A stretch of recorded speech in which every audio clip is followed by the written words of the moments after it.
Hey guys, എല്ലാവർക്കും കൂലു അൺസ്ക്രിപ്റ്റിലേക്ക് സ്വാഗതം. ഇതൊരു ചെറിയ ക്രിസ്മസ് വ്ലോഗാണ്. അങ്ങനെ നമ്മൾ ക്രിസ്മസിന്റെ തലേന്ന് വെളുപ്പിനെ തിരുവനന്തപുരത്ത് നിന്ന് വണ്ടി കയറി ആലുവയിലേക്ക് പോവാണ്. വെളുപ്പിനെയാണ് ഇറങ്ങുന്നത്. 6:20 ട്രെയിന് നമ്മൾ അങ്ങനെ ആലുവയ്ക്ക് പോവാണ്. 6:20 കയറിയെങ്കിലും അവിടെ എത്തിയപ്പോഴേക്കും 12:30 ചെന്നുടനെ കൊടും വിശപ്പായിരുന്നു. അങ്ങനെ ആലുവയിൽ നിന്ന് ഫുഡൊക്കെ കഴിച്ചിട്ട് പിന്നെ നേരെ നമ്മൾ ചേച്ചിയുടെ വീട്ടിലേക്കാണ് വന്നിരിക്കുന്നത് ക്രിസ്മസ് ആഘോഷിക്കാൻ. അങ്ങനെ അവിടെ എത്തിയപ്പോഴേക്കും ഞങ്ങൾ പിള്ളേരുമായിട്ടൊക്കെ കളിച്ച് മറിഞ്ഞ് നടന്നു. അപ്പോഴേക്കും വൈകിട്ടായി. അങ്ങനെ ഒരു കട്ടനൊക്കെ കുടിച്ചപ്പോഴേക്കും നല്ല നല്ല ക്രിസ്മസ് മൂഡ്, ലൈറ്റ്, സ്റ്റാർ ഇതൊക്കെ ഇട്ട് പിന്നെ വൈകിട്ട് ചിക്കൻ വാങ്ങിയിട്ടുണ്ടായിരുന്നു. അങ്ങനെ ചിക്കൻ കറിയും അപ്പവും പിന്നെ അതൊരു അപ്പുറത്തെ വീട്ടിൽ അവിടെ എല്ലാ വീട്ടിലും നിരത്തി പിടിച്ചിങ്ങനെ ഉണ്ടായിരുന്നു. അങ്ങനെ ഞങ്ങൾ വൈബൊക്കെ ആസ്വദിച്ച് കുറേ നേരം വലിയ ഡാൻസൊക്കെ കളിച്ച് നിന്ന് അങ്ങനെ ഞങ്ങൾ അടുക്കളയിൽ നിന്ന് ജോലി ചെയ്തുകൊണ്ടിരിക്കുമ്പോൾ ഇതായിരുന്നു എൻ്റെ അനിയൻ്റെ ഇത്. രാവിലെ ഇങ്ങനെ എഴുന്നേറ്റപ്പോഴേക്കും ഈ കണിയാണ് കണ്ടത്. ചിക്കൻ വാങ്ങാൻ പോയി ഒരുങ്ങിയിരുന്ന പിള്ളേരാണ്.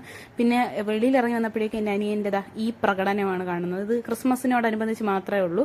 പിന്നെ നമ്മൾ പോർക്ക് വാങ്ങി, പിന്നെ ചിക്കൻ ഉണ്ടായിരുന്നു, ബീഫ് ഉണ്ടായിരുന്നു. ഇവിടെ വരുന്നിട്ടാണ് ഞാൻ ആദ്യമായിട്ട് പോർക്ക് കഴിക്കുന്നത്. ഇവിടെ വരുമ്പോൾ മാത്രമേ അങ്ങനെ കഴിക്കാറുള്ളൂ 2 വട്ടം. പിന്നെ ഇവിടെ കൊടും തണുപ്പാണ്. കൊടും തണുപ്പായത് കാരണം നമ്മൾ രാവിലെ ചൂട് കൊള്ളാൻ വേണ്ടി കയറുന്നതാണ്. അച്ഛൻ പുറത്ത് പോകുമ്പം കൂടെ പോകാൻ വേണ്ടിയിട്ട് ഒരുങ്ങി നിൽക്കുന്ന ഒരു കുട്ടിയാണ് നിങ്ങൾ കാണുന്നത്. പക്ഷെ എന്തെന്ന് വെച്ച് കഴിഞ്ഞാൽ കൊണ്ടുപോയില്ല. കൊണ്ടുപോകാത്തതുകൊണ്ട് അമ്മയുടെ അടുത്തിരുന്ന് കരച്ചിലോടെ കരയുകയാണ് കുട്ടി. പിന്നെ ഞാൻ സൈഡിൽ ഇരുന്ന് സവാളയും കൂടെ പൊളിച്ചു കൊടുത്തു. അപ്പോൾ കുറച്ചും കൂടെ കരഞ്ഞു. അങ്ങനെ നമ്മുടെ പോർക്കൊക്കെ ഇവിടെ സെറ്റായിട്ടുണ്ട്. എനിക്ക് അപ്പോഴേക്കും ഒട്ടും വയ്യായിരുന്നു. പിന്നെ കുറേ നേരം ഞാൻ കിടന്ന് ഉറങ്ങി എഴുന്നേറ്റപ്പോഴേക്കും ചേച്ചി മേക്കപ്പ് ഇട്ടാന്നും പറഞ്ഞ് എൻ്റെ അടുത്ത് കൊണ്ടുവന്നു. ഞാൻ കുളമാക്കി ഇട്ട് കൊടുത്തു.